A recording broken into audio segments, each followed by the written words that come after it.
G'day, it's Shane Dowling here from kangaroocourtofaustralia.com. Now, Federal Defence Minister Peter Dutton has won his defamation case against Shane Bazzi over one tweet. Shane Bazzi tweeted that Peter Dutton was a rapist apologist. Extremely trivial in the overall scheme of things, especially when you look at some of the things that Peter Dutton has said against others, specifically the Queensland Premier Anna Palaszczuk. Last year, Peter Dutton accused her of siding with sex offenders and pedophiles, and saying she should be shamed into supporting his National Register for sex offenders. Home Affairs Minister Peter Dutton says Queensland Premier Anastasia Palaszczuk should be shamed into joining a federal push for a public sex offender register. It's a next step for the Commonwealth after introducing new laws targeting cybercrime.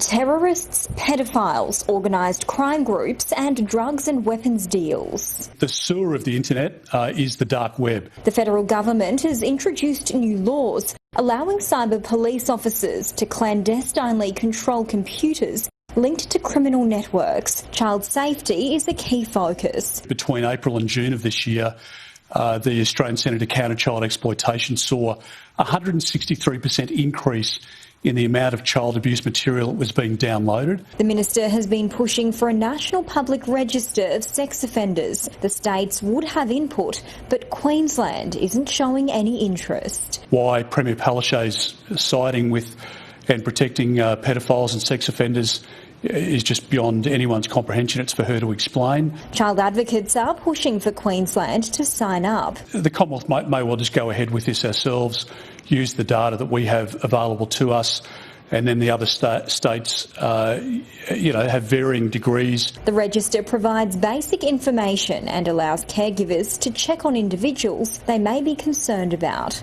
I hope that they can sign up and others like Queensland can be shamed into signing up, because I think there's a community good in collating this information. Well, her not supporting the National Register or his National Register was obviously a political issue for whatever reason. That doesn't mean she was supporting pedophiles and sex offenders. And for Peter Dutton to say he wanted to shame her into supporting it, says when he said that accusing her of siding with sex offenders and pedophiles, he was trying to shame her. So it's a clear-cut case of defamation for him to be saying that publicly. And he just didn't say it in one tweet. Shane Bazzi tweeted that on Twitter on his account, probably lucky if a few hundred people even seen it. And the judge sort of implied that in his judgment. Now, but Peter Dutton went on to Sky Channel and he published it on his Twitter account and probably Facebook account as well. And so you're looking at the very least tens of thousands of people seeing what he said about Anna Palaszczuk, and other media quite possibly picked it up too. So it's gone out to a lot broader audience. Yet he hasn't apologised for what he said about Anna Palaszczuk. He's gone into court and said he was highly offended by what Shane Bazzi tweeted, and he's received $35,000. So how can he be saying he was highly offended by what Shane Bazzi said, yet he's left what he said about Anna Palaszczuk on the internet? It's on his Twitter account still. And so to my mind, I have no doubt that Peter Dutton has perjured himself like no tomorrow in court, saying he was offended, which I doubt very much he was.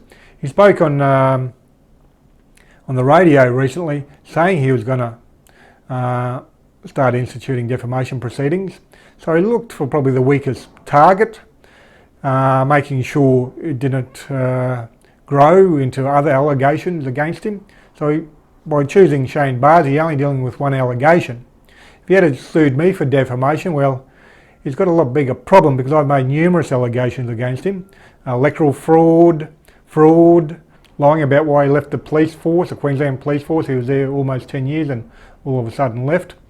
There's documented evidence showing him lying about it, why he left, giving two different reasons, one for court and one to the media, which doesn't add up.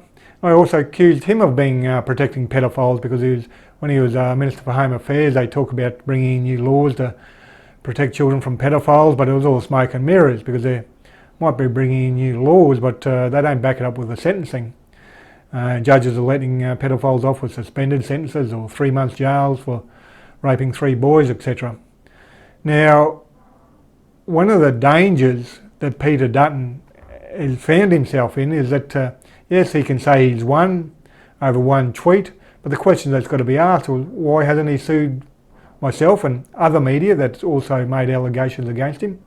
Because a lot of the allegations I've made are referenced by other journalists who've written allegations against Peter Dutton. So in my mind, he's in effect confirmed that he's guilty of these other alleged crimes, unless he backs it up and sues for defamation, but I doubt it very much he will, because it's too big a landmine for him to walk through. Because if he's suing for, say, 5 or 10 allegations against him, if only 1 or 2 are proven to be correct, and I suspect more like 8 or 9 would be, if not all of them, it's going to end his political career real fast.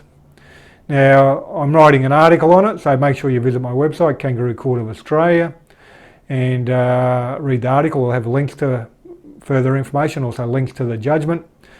And make sure you sign up for the free email subscription, and every time I write a new article you get an email letting you know there's an article there to be read.